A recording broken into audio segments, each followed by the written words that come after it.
certainly heavy times right now throughout our entire country. We talked about the pandemic, and now certainly with so much unrest right now. I saw your social media post the other day, and certainly voices have been joining in from all over the country and from every race at the moment. But I wanted to get your thoughts on the pain that I could tell was there from you in that, and what it's like right now being a man of color, still seeing these violent acts and still seeing the violent reactions and just the anger that exists in our society. When it happened, there's a lot of emotion ran through me, a lot of different emotions. I was angry, frustrated, tired are some of the words that, really describe how I felt. And I say that because, just the emotion I felt watching George Floyd die underneath that knee of that police officer, and I never met the man, but I feel like I know the guy. I feel like, I see one of my friends in him. I see a family member in him. I see myself in him. I see some of our student athletes in him, and any of us could have ended up in between that knee and the pavement. And, I think it really just gave the world a glimpse of the racial injustices and inequalities that perpetuate Black communities for a long time. And I said I felt tired in my tweet, because, I feel like the voices, of Black people and everyone else who has spoken up, to raise awareness on the issue for the longest time have not been heard on a bigger scale. And, I felt like history continued to repeat itself with, 5 years ago with, Freddie Gray being murdered and the riots and the protests that happened as a result of that. And, Rodney King almost 30 years ago with, him getting brutally beaten and protests and riots ensuing after that, and I really feel like this time around, it's an issue that's not going to be ignored. And I'm proud of what we've done in the last week to promote change, not the violence and the looting, because I think that's very unacceptable. But the peaceful protests and the voices, I'm proud of how people are stepping up to at least talk about the situation and talk about, it's deeper than, what we see it on a video and for surface value. It's a lot deeper than that. And I think that, again, we've all added voices to it. There's been just countless statements made, but a lot of times people get caught in the larger picture of not knowing where to start. They want to help, but they don't know where to start, and they get kind of paralyzed by just not knowing what that first step is. In your opinion, in your position, in my position, being a part of a larger platform, where do we start?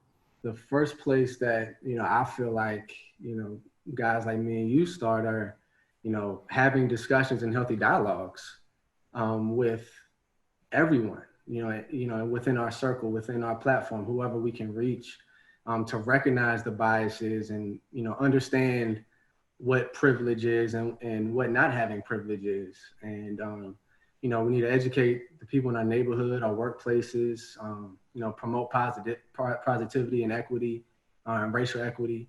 And then we also need to go out and vote. I think we can make changes in our local communities, people that are elected officials, that we can, really voice our opinions and vote and make changes in the areas we are.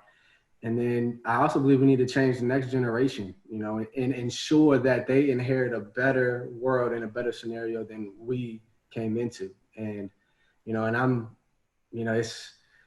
it's deep and it's a long race, and I ask, not to, ask you, like, how do you win a race when the people you're racing with have a head start? So if we're running a 400-meter race and the person I'm racing with is at the 200-meter mark, how do I win that race? I'm talking about 1600s versus as one start point versus another start point, which was June 19th, 1865.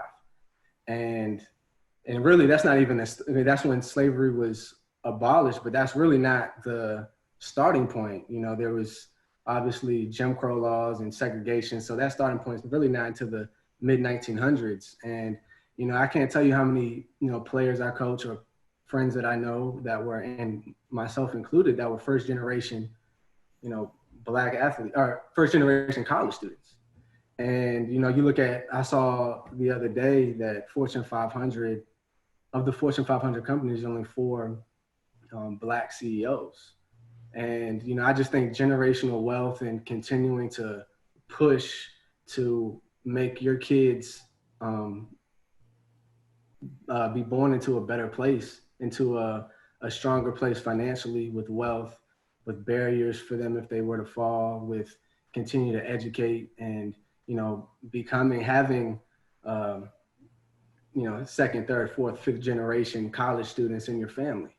I think that the race, if you're telling me it's a 400-meter race and you got a 200-yard head start, then I think that it's hard to win. It's almost impossible to win that race. But if you told me you're pushing that finish line back and it's now a 1600, a 32, a half marathon, if you told me it was a marathon and you got a 200-yard head start, then I feel better about that head start. There's forces and factors. I might be more determined. Things like that. I might be in better shape, whatever it is. And that's just kind of an example. But I think that it's continuing to push the envelope, continuing to persevere and work hard and educate those around us and put our families in better positions. And I think that over time will help bridge the gap. Yeah, I think that's a phenomenal analogy with the race and the starting point on it. And Ryan, I've talked about this a little bit before, and you and I were just chatting about this before we started recording. This has hit me a little bit because Minneapolis is my hometown.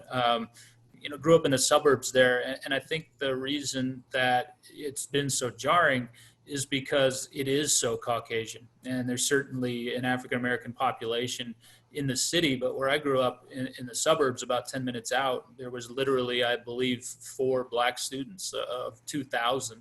And the reason I bring that up is because I wasn't educated or even around any sort of diversity until I got into sports.